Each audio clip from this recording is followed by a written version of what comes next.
Bapak Ibu hadirin jamaah Maulid Nabi Muhammad sallallahu alaihi wasallam yang dirahmati Allah.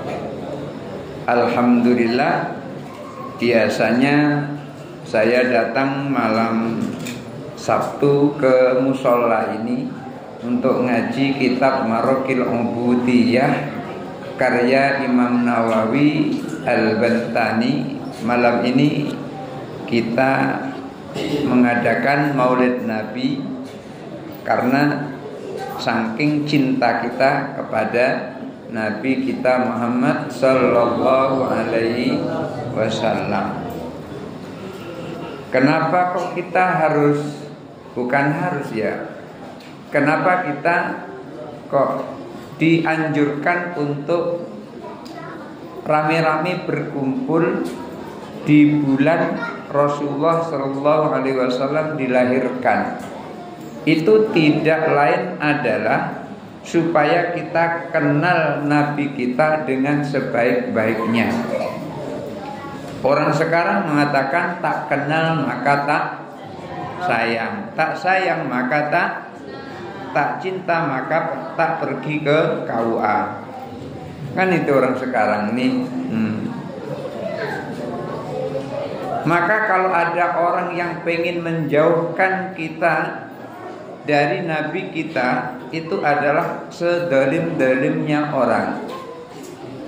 Seburuk-buruknya orang adalah ketika umatnya dijauhkan dari nabinya, sehingga kita nggak boleh mengenal nabinya.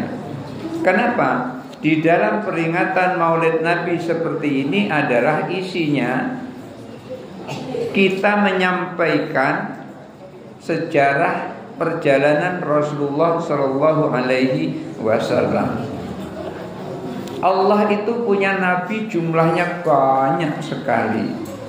Dalam riwayat disebutkan Allah itu punya nabi sebanyak 124.000 nabi. Itu belum termasuk yang tidak tertulis di dalam Al-Quran. Kemudian dari 124.000 nabi itu Allah jadikan Rasul sebanyak 313 Rasul. Dari jumlah 313 Rasul itu, yang wajib kita imani, kita tahu, kita imani secara global itu 25 Rasul. Mulai dari Nabi Adam alaihissalam sampai Nabi kita Muhammad sallallahu alaihi wasallam. Rasulullah pernah menyampaikan bahwa Rasul-Rasul Allah itu lahir dari sulbi yang suci. Tidak ada satupun Nabi yang lahir dari sulbi yang kotor, sulbi yang musyrik, sulbi yang kafir. Artinya tidak pernah ada Nabi lahir dari tulang sumsum yang kafir, tulang sumsum yang munafik, tulang sumsum yang musyrik. Tidak ada. Itu Rasulullah sendiri yang pernah menyampaikan.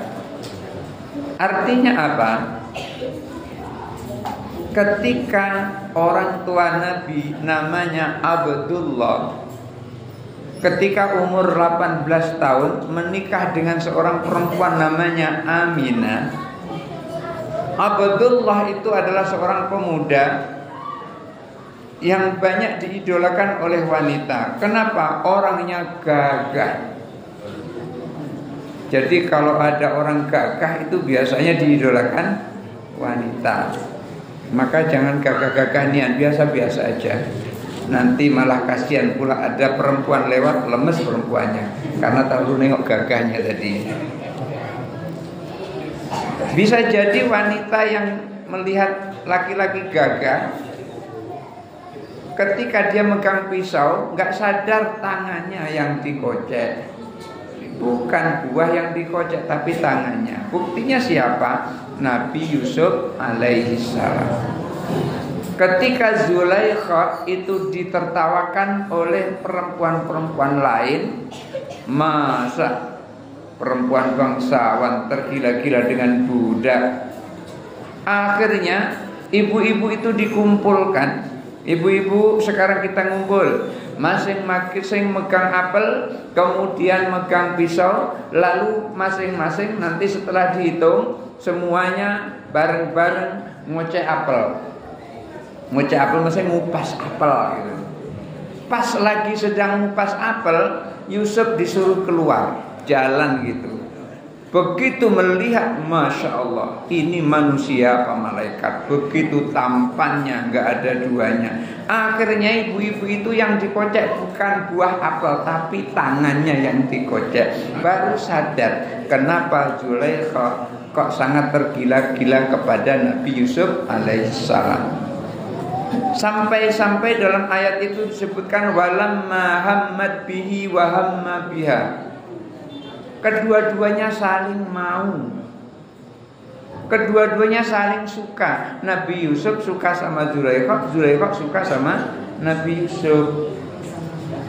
Akan tetapi karena Nabi Yusuf sangat malu kepada Allah, maka tidak mau mengambil yang bukan haknya. Dan bahkan Nabi Yusuf rela masuk penjara demi menjaga kehormatannya. Kenapa? Karena ternyata Zulaikha ini punya taktik, punya siasat supaya dikira Nabi Yusuf yang mau dengan dia. Ternyata salah taktiknya. Yang dibuka, yang koyak bukan baju depannya, tapi baju belakangnya. Lah mana ada perempuan mau menggoda laki-laki baju belakangnya yang terbuka. Yang ada ibu-ibu yang biasanya baju belakangnya terbuka, bulat gitu kan.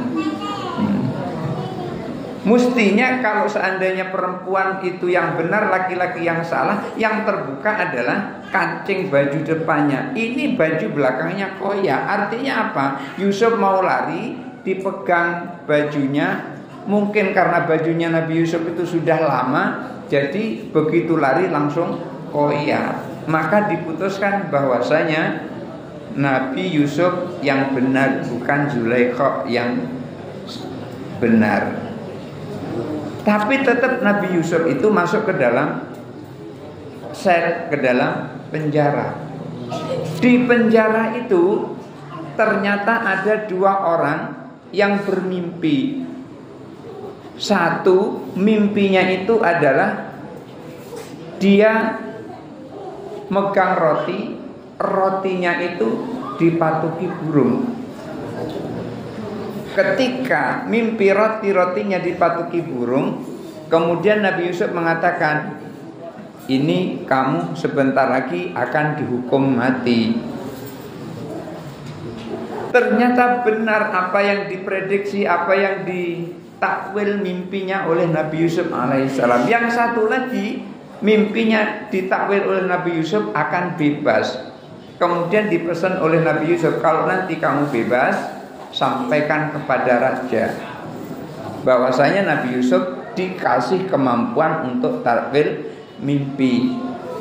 Apa yang terjadi? Biasa kan, kalau belum keluar itu janjinya banyak. Sudah keluar bebas, enak, lupa dia. Sampai akhirnya raja pada saat itu sedang bermimpi. Apa mimpinya? Mimpi tentang sapi gemuk-gemuk. Kemudian tentang mimpi satu lagi, ada sapi kurus-kurus. Semua ahli nujum sudah dikumpulkan, tidak ada satupun yang bisa mengartikan arti mimpi itu. Akhirnya orang yang tadi keluar dari penjara baru ingat, oh iya, di dalam ada Yusuf. Yusuf mampu untuk mentakwil mimpi. Lalu angkat tangan, wahai raja, di penjara ada seseorang yang mampu mentakwil mimpi dan tepat takwilnya, di antara mimpiku ditakwil dan aku bisa merasakannya. Siapa itu? Yusuf. Akhirnya Yusuf dipanggil.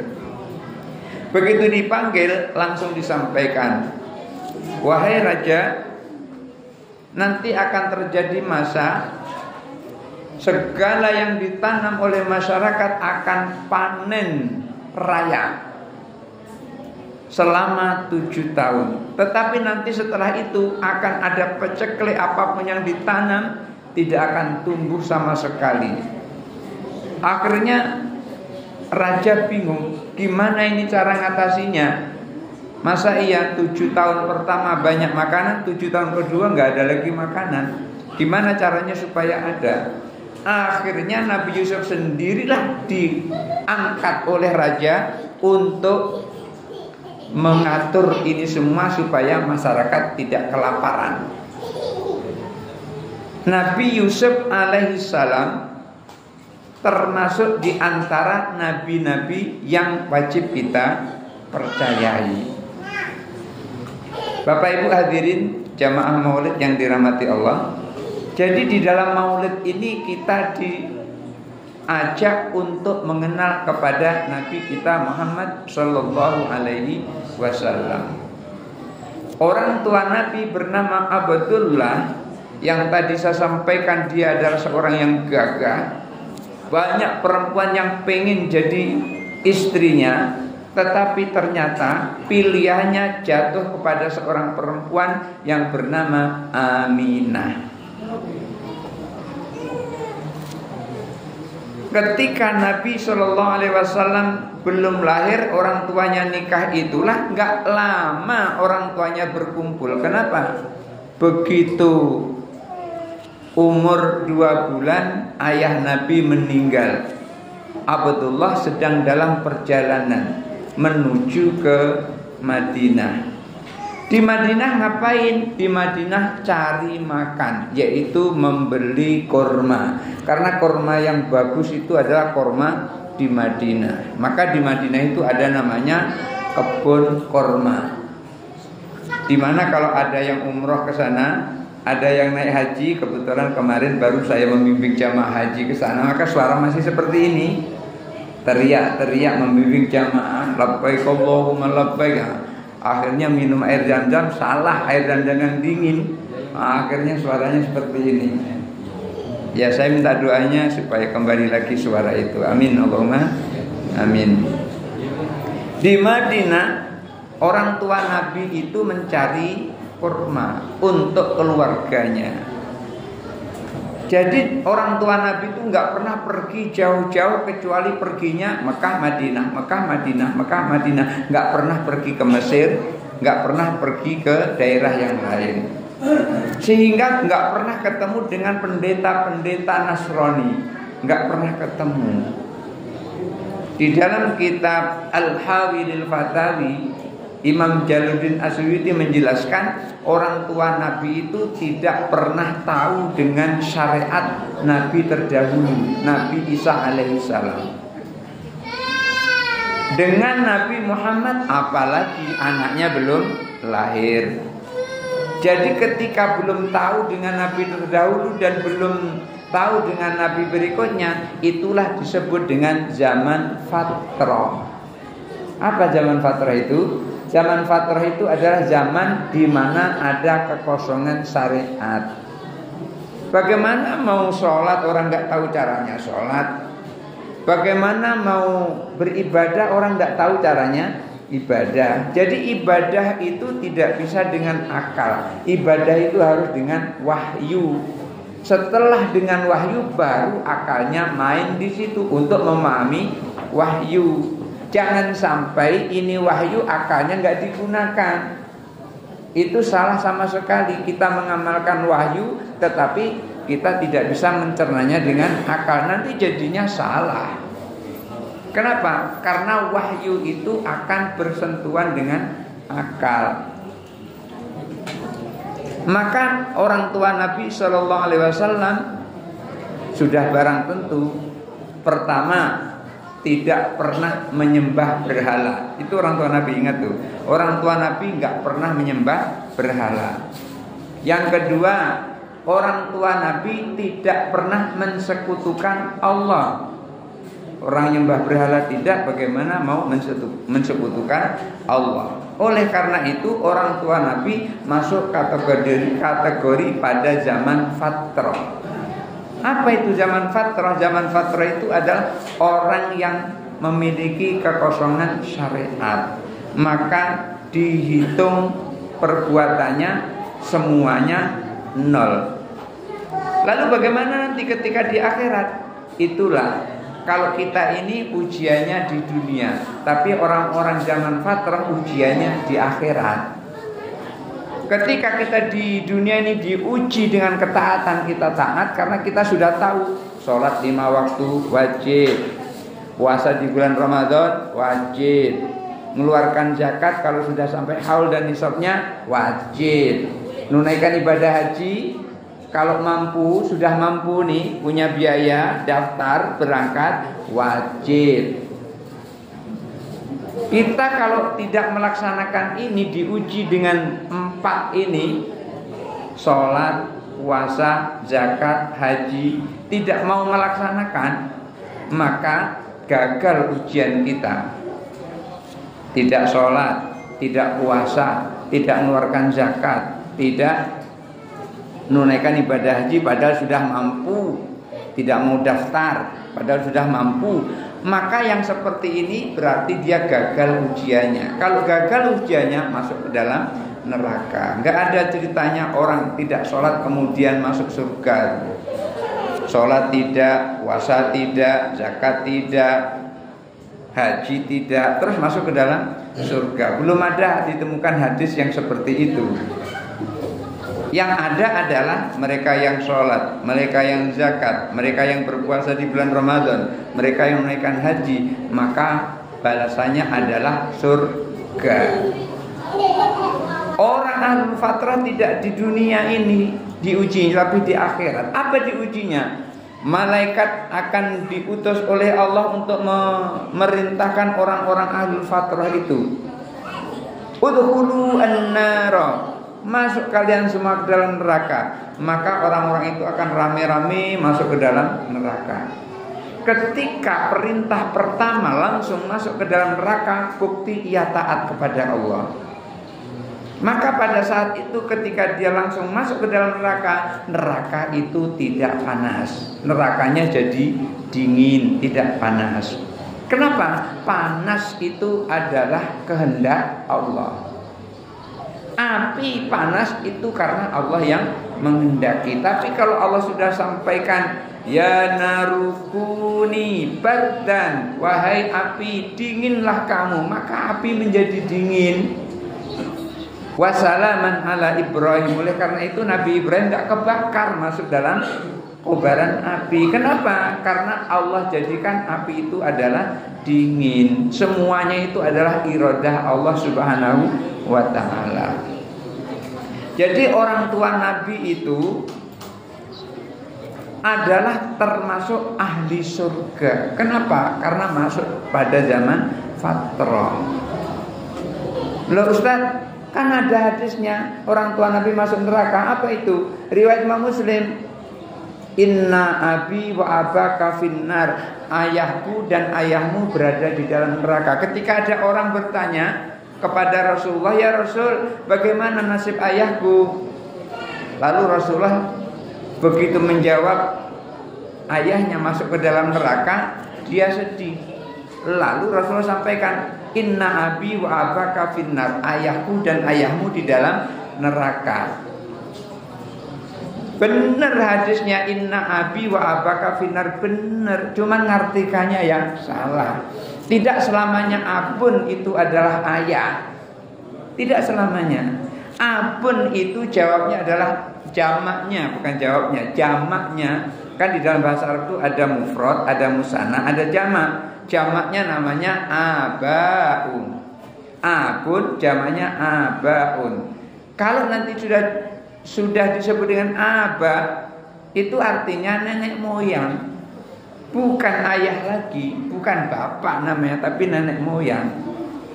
Kemudian Azar itu bukan bapak kandung Nabi Ibrahim, tapi pamannya Nabi Ibrahim. Tapi Nabi Ibrahim menyebutnya abun. Itu artinya abun bisa paman. Lah kalau begitu berarti yang dimaksud inna abi itu adalah paman Nabi Shallallahu Alaihi Wasallam. Siapa pamannya? Ada namanya Abu Lahab. Abu Lahab itu pamannya Nabi. Dan Abu Lahab itu termasuk orang yang pernah sangat senang ketika Nabi lahir.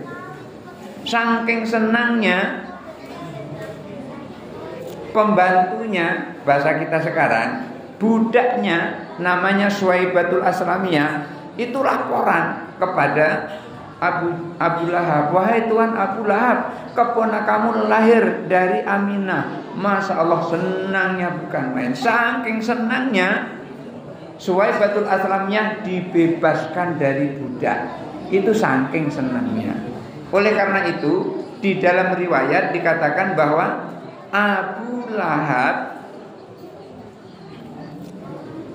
masuk dalam neraka ketika hari kelahiran Nabi Sallallahu Alaihi Wasallam, siksanya diringankan oleh Allah. Kenapa? Karena pada saat itu Abu Lahab cinta kepada Nabi Sallallahu Alaihi Wasallam. Lalu bagaimana dengan kita ini yang memang kita bertauhid, yang memang kita mengikuti ajaran Rasulullah, kita semua cinta kepada Rasulullah Sallallahu Alaihi Wasallam. Saya yakin semua yang datang ini adalah orang-orang yang cinta kepada Rasulullah Sallallahu Alaihi Wasallam. Amin, Allahumma amin. Karena tidak ada nikmat yang paling nikmat kecuali nikmat diutusnya Nabi kita Muhammad Sallallahu Alaihi Wasallam. Dan bahkan siapa orang yang mau bersalawat kepada Nabi, Nabi pun tidak tinggal diam. Man shalla alaiya sholatan, siapa orang yang bersalawat kepadaku, kata Nabi, man shalla alaiya sholatan sallallahu alaihi asyru sholawatin. Siapa orang yang mau bersalawat kepadaku, kata Nabi, sekali, maka Allah akan berikan sholawat sebanyak 10 kali. Sholawat Allah kepada kita artinya Allah memberikan rahmat kepada kita. Allah berikan rahmat. Maka ibu-ibu beruntunglah kalau punya istri namanya Rahmat. Ada di sini namanya Rahmat. Iya, beruntung. Rahmat Allah diberikan kepadanya sebanyak 10 kali. Sekali sholawat, maka Allah akan berikan rahmat sebanyak 10 kali. Baca balik sholawat sebanyak 10 kali. Yuk kita sholawat lagi bersama-sama. Saya duluan, nanti baru bareng-bareng. Salatullah salamullah ala taha rasulillah. Salatullah salamullah ala yasin habibillah. Yo bareng-bareng. Salatullah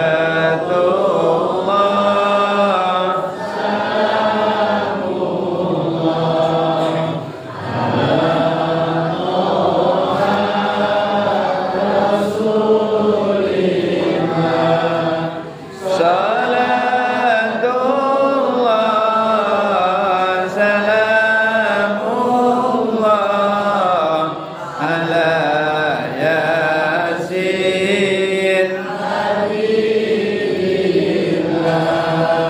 ngaku diri orang Islam asli, tidak mau sholat setiap hari, hidup di dunia hanya sekali, jangan jadi orang merugi.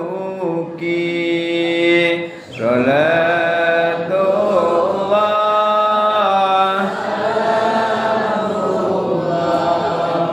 ala taha rasulillah.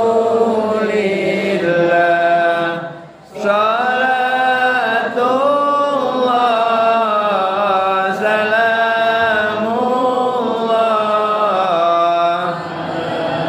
yasin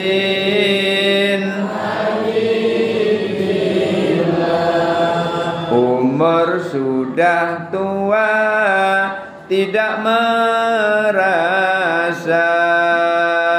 setiap hari gemar buat dosa.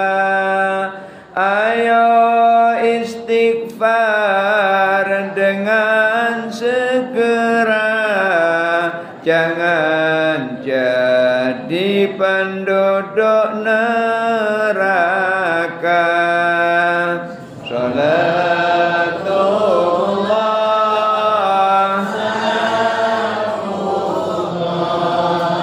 ala taha rasulillah. Salatullah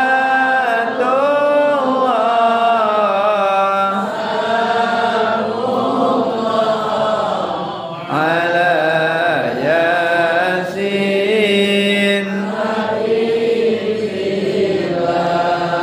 Ada lagi anak muda kini kesana kemari tidak mau mengaji. Rencana taubat tua dikit lagi, sebelum tua lah keburu mati. Salatullah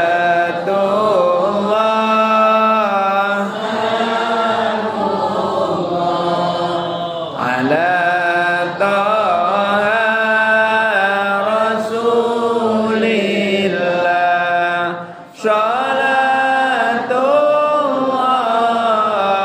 salamullah ala habibillah.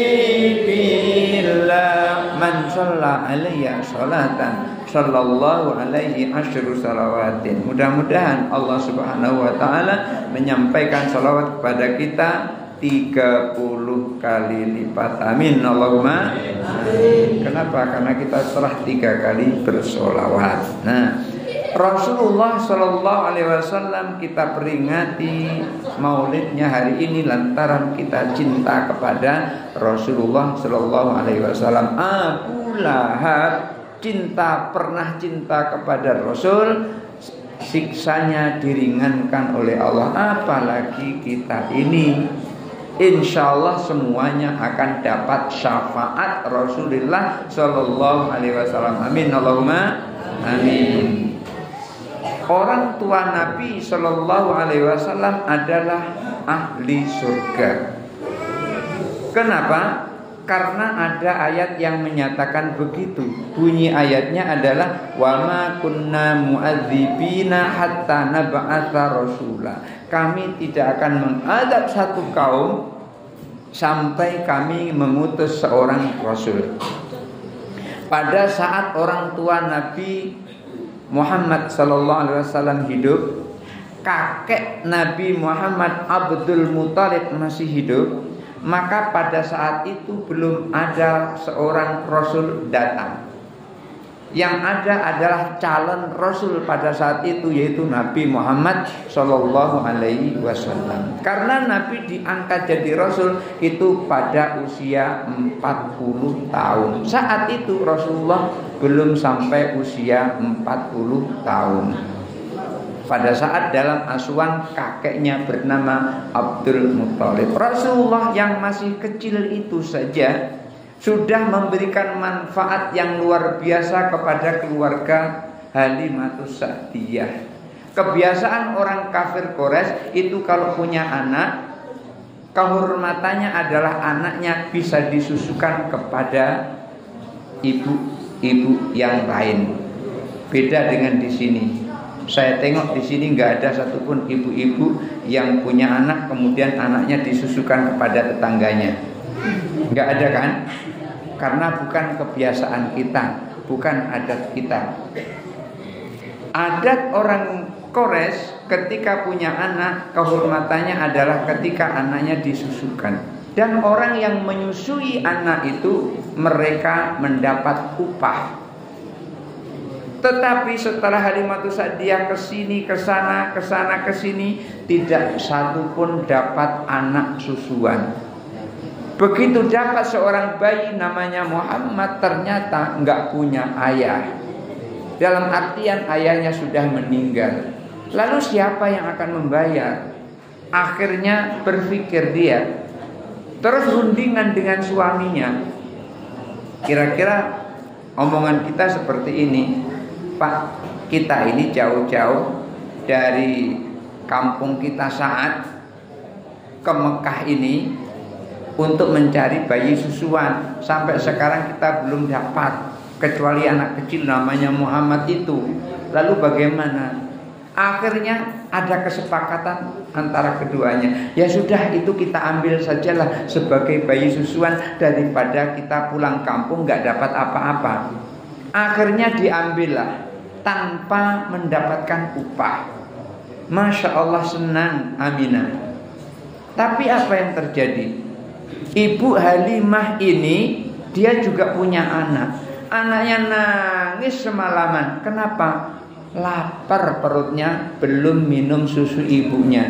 Loh, kenapa? Apa ibunya nggak mau nyusui? Ibunya mau nyusui, tapi airnya tidak ada. Jadi kalau disedot ya kosong gitu aja. Cuman bunyi khok-khok tapi nggak ada isinya. Ya kayak PDAM lah kira-kira. Keluar anginnya tapi airnya tidak keluar. Jadi nyedot angin atau keluar angin membayar, itulah cuman PDAM. Kita keluar angin gratis ya. Nggak ada kita keluar angin bayar. Halimatus Sa'diyah begitu mendapatkan bayi kecil bernama Muhammad, langsung didekatkanlah kepada susunya. Begitu didekat dan akhirnya disedot oleh Nabi Muhammad, apa yang terjadi? Air susunya semakin banyak, semakin banyak, semakin banyak, semakin banyak, semakin banyak, lama-lama membengkak. Tetapi Rasulullah tahu kalau dia punya saudara susuan juga. Akhirnya Rasulullah cuma menyusu yang sebelah kanan, itu pun nggak sampai habis. Akhirnya anak Halimatus Sa'diyah, anak kandungnya, disusukan sebelah kiri.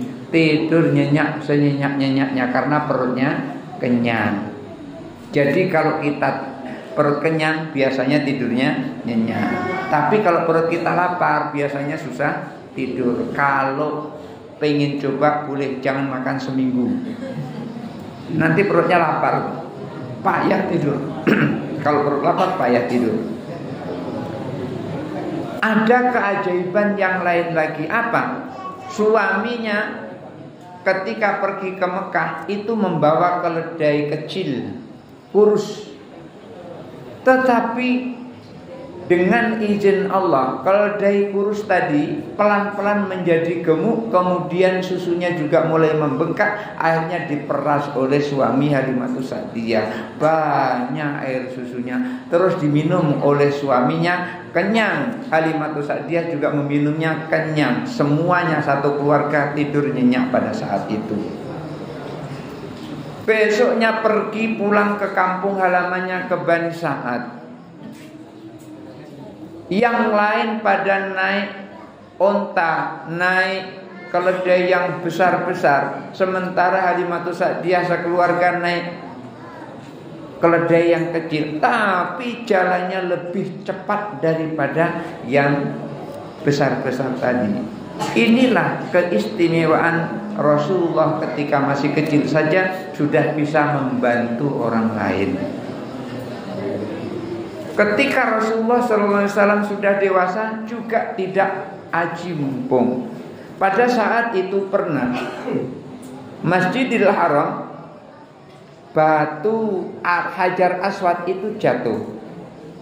Siapa yang meletakkan batu itu kembali, itu adalah orang yang paling mulia. Akhirnya orang-orang kafir Quraisy itu rame-rame berebut untuk menaikkan Hajar Aswad. Tetapi siapa yang harus menaikkan itu?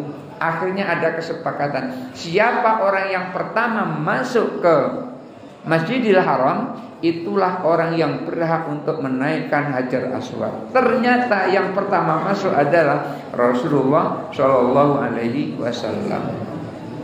Apa lantas Rasulullah sampaikan, udah aku yang duluan kan, aku yang meletakkan? Begitu, bukan. Rasulullah panggil tetua-tetua Quraisy pada saat itu. Ayo, tua Tengganei, ngumpul sini semuanya. Akhirnya cari kain, pojok-pojok kain dipegang oleh ketua-ketua, tetua-tetua, tua Tengganei lah bahasa kita, orang-orang kafir Quraisy untuk ngangkat batu Hajar Aswad itu tadi. Setelah diangkat mendekati tempatnya baru Rasulullah mindai. Kenapa?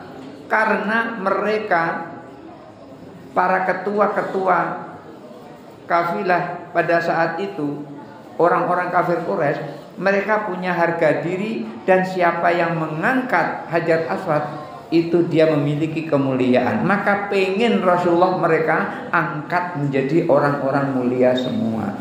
Oleh karena itu Rasulullah sangat dihormati di sana, disegani lawan, dihormati kawan. Itulah Rasulullah Shallallahu Alaihi Wasallam. Dan Rasulullah Shallallahu Alaihi Wasallam yang hari ini lahirnya kita peringati, itu tujuannya adalah supaya kita lebih mengenal kepada Rasulullah Shallallahu Alaihi Wasallam. Perlu diingat, Rasulullah itu sangat sayang kepada kita, baik yang ada maupun yang tidak ada. Dalam sebuah riwayat, Rasulullah pernah menyampaikan kepada para sahabat, wahai sahabatku, kalian apakah tahu siapa orang yang paling cinta kepadaku? Lalu sahabat menjawab, yang paling cinta kepadamu kami ini wahai Rasulullah. Ya wajar kalau kamu cinta sama aku, kamu melihat aku, kamu hidup bersama aku, wajar kamu cinta kepadaku. Bukan itu yang aku maksud. Akhirnya sahabat tidak ada yang menjawab sama sekali. Lalu Rasulullah sampaikan, tuba liman yu'minuni wa yaroni. Beruntunglah orang yang percaya kepadaku, lalu ia beruntunglah orang yang percaya kepadaku sementara ia hidup bersamaku. Lalu diulang 3 kali, tuba liman yu'minuni walam yaroni. Beruntunglah orang yang tidak pernah ketemu aku tetapi ia beriman kepadaku. Siapa orang yang gak pernah ketemu Nabi lalu beriman kepada Nabi? Ya kita ini semuanya. Di sini ada yang pernah ketemu Nabi? Ada? Ya, jangan-jangan ada gitu loh. Karena kan dia bilang, kalau mau belajar hadis jangan kepada ulama, langsung kepada Nabi itu. Berarti harus hidup di zaman Nabi. Zaman sekarang nggak bisa. Kenapa? Kita belajar hadis harus dengan ulama, tidak bisa langsung kepada Nabi, karena kita nggak hidup di zaman Nabi. Nabi sangat cinta kepada kita. Suatu ketika ada gerhana matahari. Waktu gerhana matahari itu Rasulullah sholat. Pas pada saat mau sujud, apa yang terjadi? Rasulullah niup tanah. Begitu, ditiup tanah itu. Sahabat lain lihat, kok niup tanah? Sudah tanah ditiup, kemudian Rasulullah sujud, lama sujudnya. Dalam sujud itu Rasulullah menangis dan terdengar suaranya. Arti pertama apa? Arti pertama, pada saat sholat kita meniup, maka itu tidak membatalkan sholat. Arti yang kedua, pada saat sholat kita menangis dan bunyinya terdengar kurang dari 2 huruf, maka tidak batal sholat kita. Tapi kalau bunyinya lebih dari 2 huruf ke atas, maka batal sholat kita. Umpamanya tertawa tapi suaranya tidak lebih dari 1 huruf, cuman 1 huruf, kurang dari 2 huruf, maka sholatnya tidak batal. Tapi kalau sampai ketawa hu ha hi, batal seperti itu. Berarti ada 3 huruf tuh kan, hu ha hi. Itu sudah kalam namanya, atau sudah pembicaraan namanya. Atau umpamanya kita sedang sholat, di sebelah kita ada yang bersin, acing, langsung dia bilang alhamdulillah. Kan gitu biasanya kalau bersinnya, alhamdulillah. Kebetulan sebelahnya dengar, langsung jawab yarhamukallah. Jawab lagi yahdikumullah. Maka orang yang seperti itu sholat batal sholatnya. Kenapa? Fihi kalamun adamiyun. Di dalam dia sholat itu ada ucapan manusia. Apa ucapannya? Alhamdulillah. Dijawab oleh sebelahnya yarhamukallah. Ia jawab lagi dengan yahdikumullah. Maka batal sholatnya yang seperti itu. Maka ketika kita sholat tidak boleh ada ucapan manusia. Dan ketika ada ucapan maka tidak boleh lebih dari satu kata. Ada bunyi tidak boleh ada dua kata ke atas.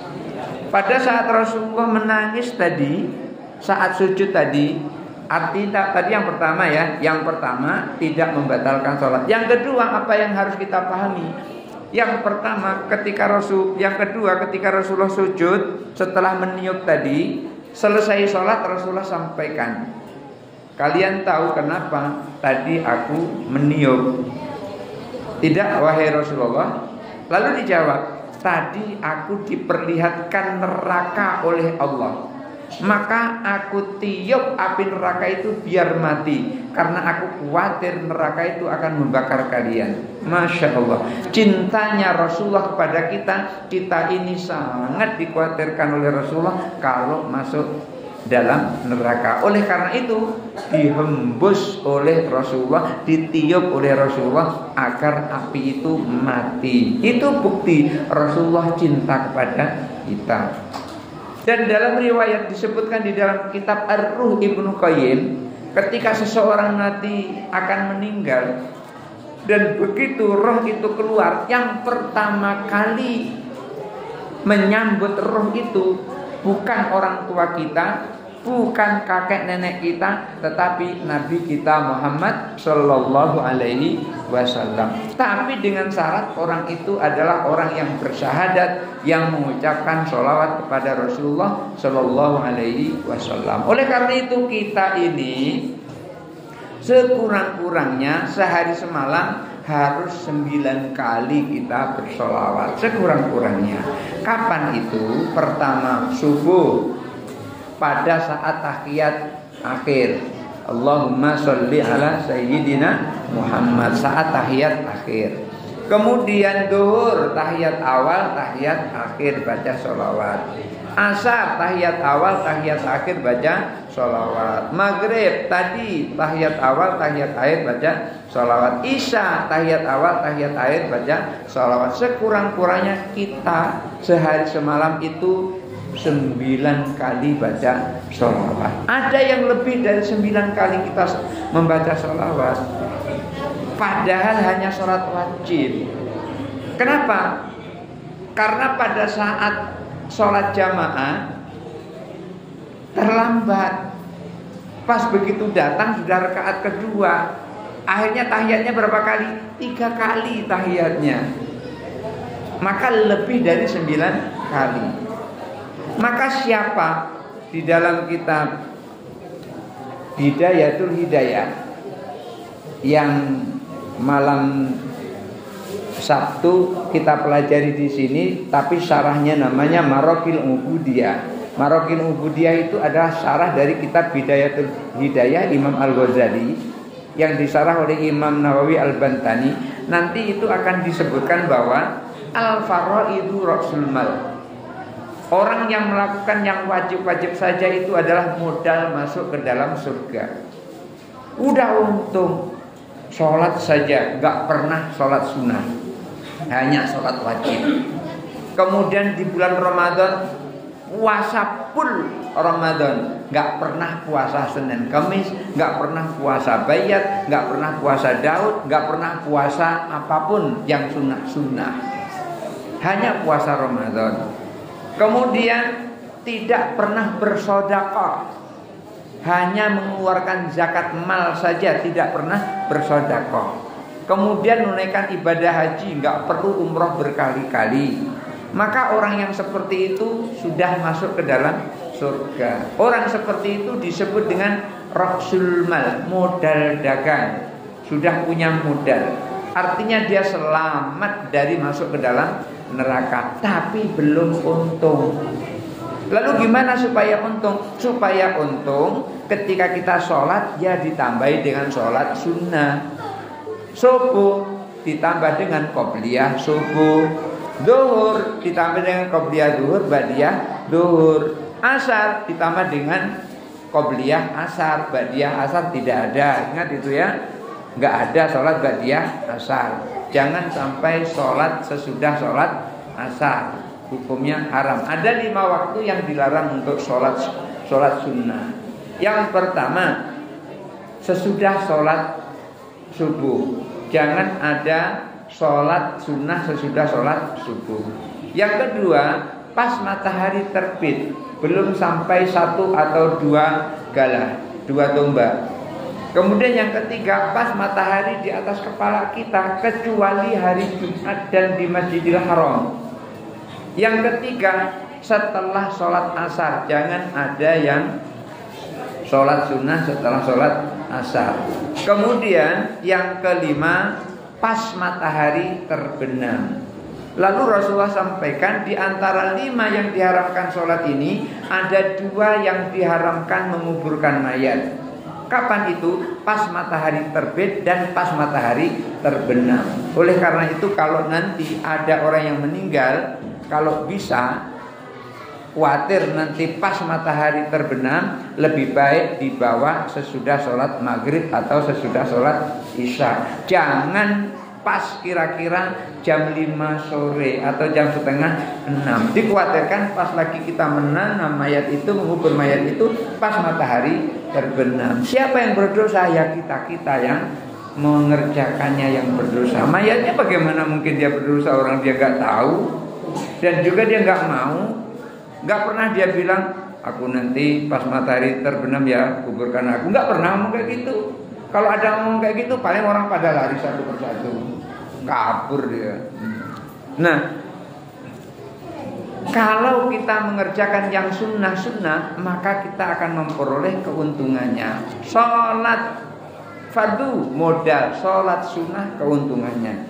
Puasa di bulan Ramadan itu adalah modal. Apa keuntungannya? Mau puasa Senin, Kamis, mau puasa bayat. Apa itu puasa bayat? Puasa tanggal 13, 14, 15. Ini adalah puasanya Nabi Adam alaihi salam. Dulu pernah ada orang ketemu dengan Rasulullah, badannya gemuk. Lalu ketemu Rasulullah lagi, ya Rasul, masih ingatkah engkau dengan aku? Rasulullah mikir, siapa kau nih? Setahun lalu ya Rasul, aku, oh rupanya kamu. Kenapa kamu seperti itu sekarang? Dulu badanmu gemuk, kenapa kau sekarang badanmu kurus seperti itu? Tinggal kulit sama tulang, saking kurusnya gitu. Karena aku tidak makan ya Rasulullah kecuali malam hari. Artinya dia puasa terus.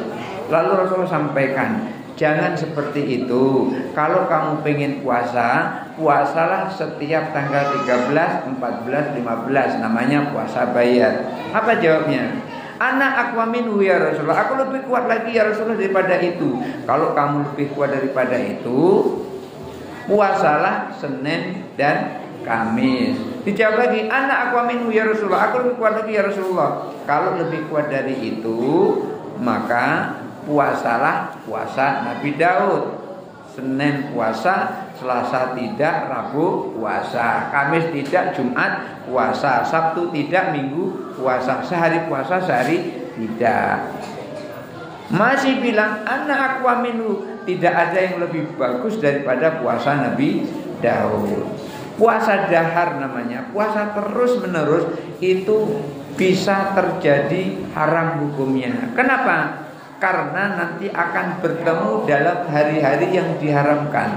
Apa itu? 1. Tanggal 1 Syawal. Hukumnya haram berpuasa pada tanggal 1 Syawal.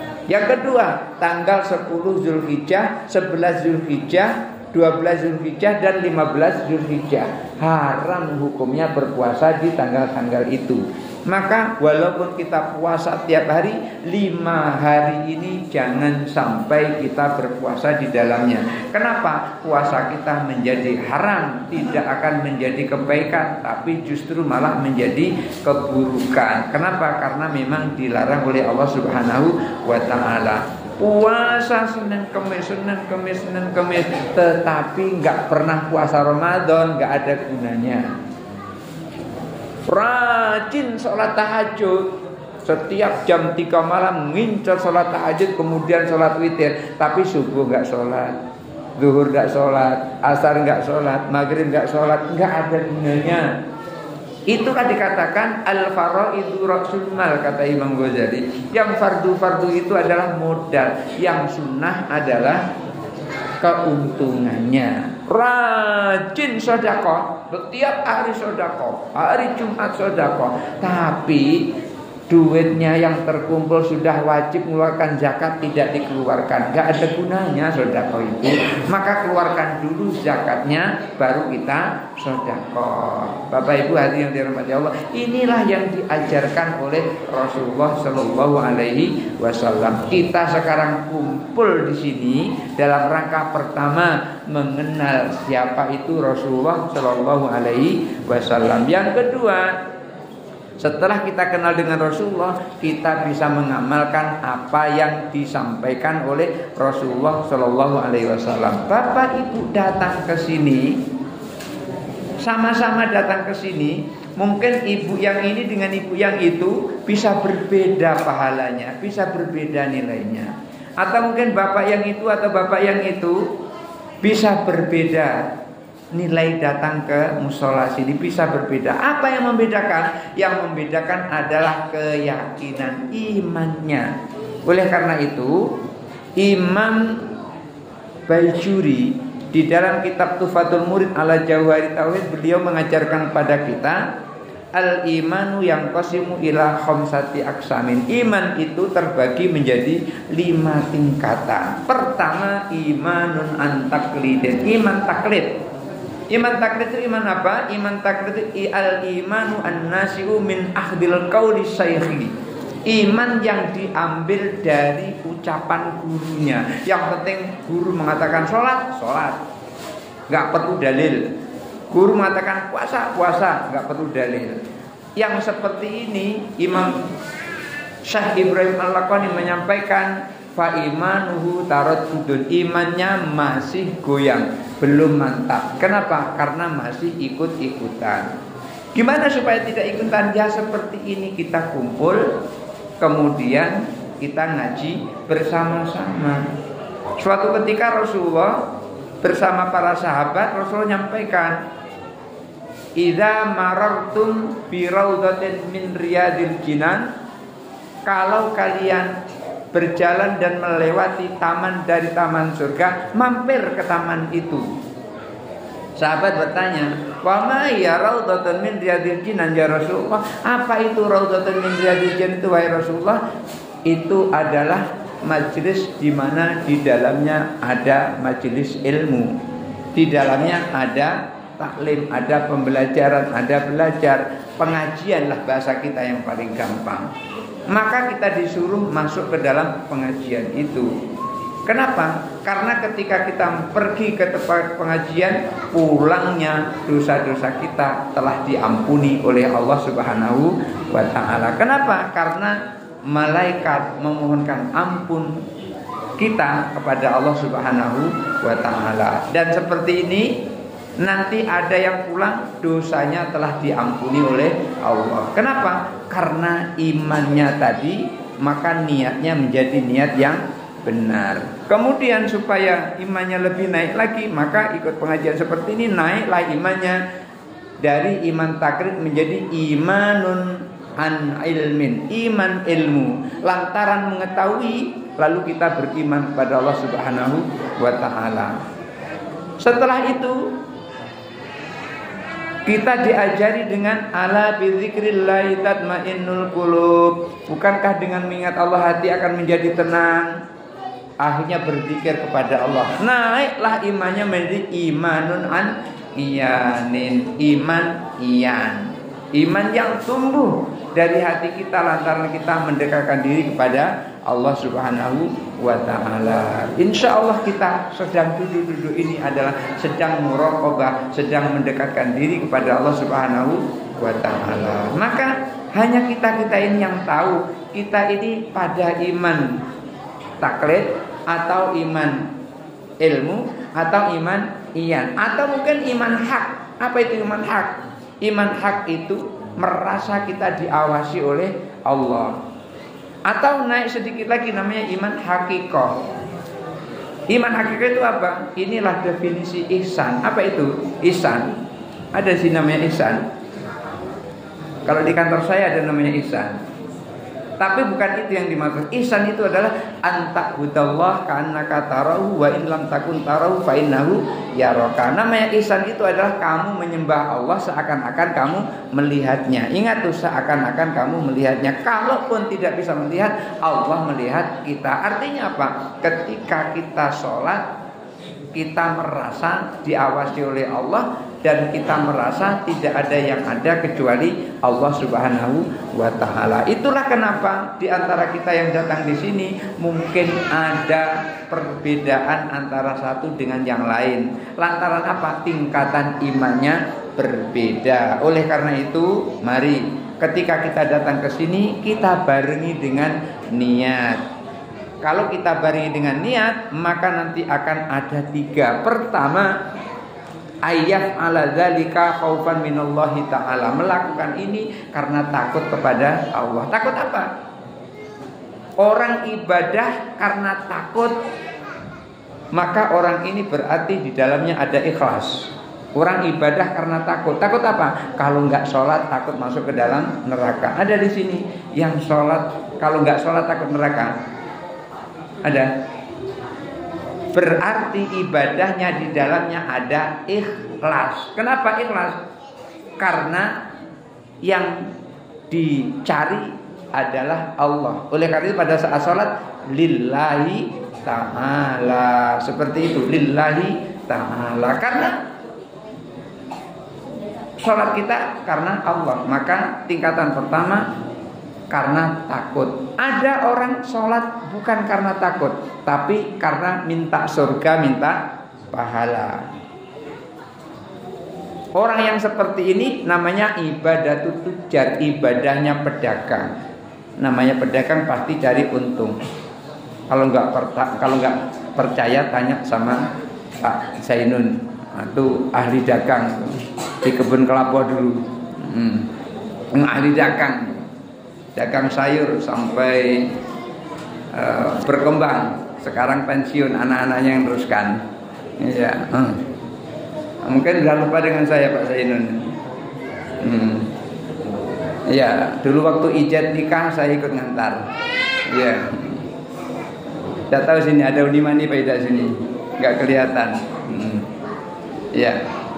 Jadi ada orang yang ketika ibadah sholat itu ibadahnya minta surga, minta pahala. Ini adalah tingkatan ibadah pedagang. Apa enggak boleh? Boleh. Dan itu lebih bagus daripada takut kepada neraka. Kenapa lebih bagus? Karena al-khaufu yurisul qunut. Ibadah karena takut itu akan mengakibatkan putus asa. Warraja'u yuhibbul mahabbah. Ibadah karena ada harapan kepada Allah, maka ibadah karena pengharapan itu akan menjadikan cinta kepada Allah Subhanahu wa ta'ala. Ada satu lagi ibadah, yang pertama tidak takut kepada neraka, yang kedua tidak ingin surga, juga tidak ingin pahala.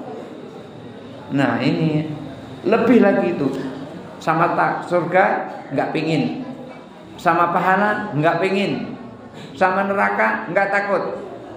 Lalu apa tujuannya dia ibadah? Tujuannya pengen memiliki yang punya surga dan yang punya pahala. Itu tujuannya. Itu ibadahnya siapa? Biasanya para nabi, para rasul, para wali. Sering saya ibaratkan itu begini. Kalau pengen makan di rumah makan, biasanya kan kita beli ya. Supaya kita nggak beli, ya yang punya rumah makan itu dibeli. Sekarang Pak Zainun itu kalau mau makan nasi bungkus nggak pernah beli, karena ada rumah makan Pasamuan baru. Nggak mungkin Rita itu mau menerima duit bapaknya sendiri. Iya, nah itu bagus itu. Artinya apa? Kalau sudah yang punya surga ada di tangan kita, itu udah aman itu. Makanya Ibu Rabi'ah Al-Adawiyah itu pernah munajat kepada Allah, Ilahi ya Allah, andaikan puasaku ini karena takut kepada nerakamu, buka neraka itu untukku ya Allah, masukkan aku ke dalamnya. Sampai begitu. Kalau puasaku ini lantaran aku pengen pada surgamu, tutup surga itu untukku, berikan kepada yang lain. Sampai seperti itu. Pengen masuk kepada neraka dan tidak mau masuk kepada surga. Tetapi yang ketiga dia sampaikan, kalau puasaku ini ya Allah karena semata-mata rindu pengen dekat denganmu, jangan sesekali engkau berpaling dariku wahai Allah. Ternyata puasanya pengen Allah, bukan pengen surga, bukan takut kepada neraka. Pengen kepada yang punya surga, pengen kepada yang punya neraka. Kalau sudah dapat seperti itu, maka ridha Allah akan dapat. Apakah orang yang mendapat ridha Allah itu akan masuk ke dalam neraka? Tidak mungkin. Karena neraka itu hanya dimasuki oleh orang-orang yang dimarahi oleh Allah. Dan surga itu akan dimasuki orang-orang yang diberi rahmat oleh Allah. Karena itu Rasulullah pernah sampaikan, antum layat kula ahadukumul jannata bi a'malikum. Kalian tidak ada satupun yang masuk ke dalam surga karena amal kalian. Rajin sholat, rajin ini, rajin itu semuanya. Lalu sahabat bertanya, bagaimana dengan dirimu wahai Rasul? Karena sahabat tahu Rasulullah kalau sholat sampai bengkak kakinya. Bengkak kakinya. Kenapa sampai bengkak kakinya? Sering sujud nahan badan nih. Yang nahan badan kan kaki ya, sampai bengkak kakinya. Kenapa? Tempat sujudnya nggak seperti ini. Kalau seperti ini nggak sampai bengkak kaki kita. Tempat sujudnya apa? Ada pasir, ada kerikil. Kalau pengen coba boleh nanti di rumah kamarnya diganti kasurnya pakai kerikil sama pasir, sholat di situ. Kerikilnya yang agak tajam-tajam dikit. Itu kalau sholat tiap malam itu bengkak kakinya. Besok pergi ke dokter itu. Kenapa kok kaki bengkak? Aku banyak sujud. Sujudnya bukan seperti ini ya. Sebulan nggak apa-apa seperti ini. Zaman Nabi belum ada karpet seperti ini, belum. Lalu gimana? Lantai masjid itu terdiri dari pasir dan kerikil. Oleh karena itu ada orang Badui pipis di situ, itu disiram saja sudah bersih. Dengan satu ember disiram sudah bersih. Coba di sini ada yang pipis ini disiram, rata kemana-mana. Kenapa? Karena tidak meresap. Seperti itu. Kalian tidak masuk ke dalam surga dengan amal kalian. Sahabat bertanya, lalu bagaimana dengan dirimu ya Rasul? Wala ana, aku juga demikian, tidak masuk karena amalku. Illa ayyataghammadaniyallahu birahmati, kecuali Allah melimpahkan rahmatnya kepadaku. Ternyata kita masuk ke dalam surga itu adalah karena rahmatnya. Lalu untuk apa sholat? Sholat untuk menjemput rahmat. Lalu untuk apa puasa? Puasa untuk menjemput rahmat. Lalu untuk apa kita kumpul-kumpul di sini? Untuk menjemput rahmat Allah. Jadi semuanya itu rahmat Allah kita jemput dengan kita ibadah kepada Allah Subhanahu wa taala.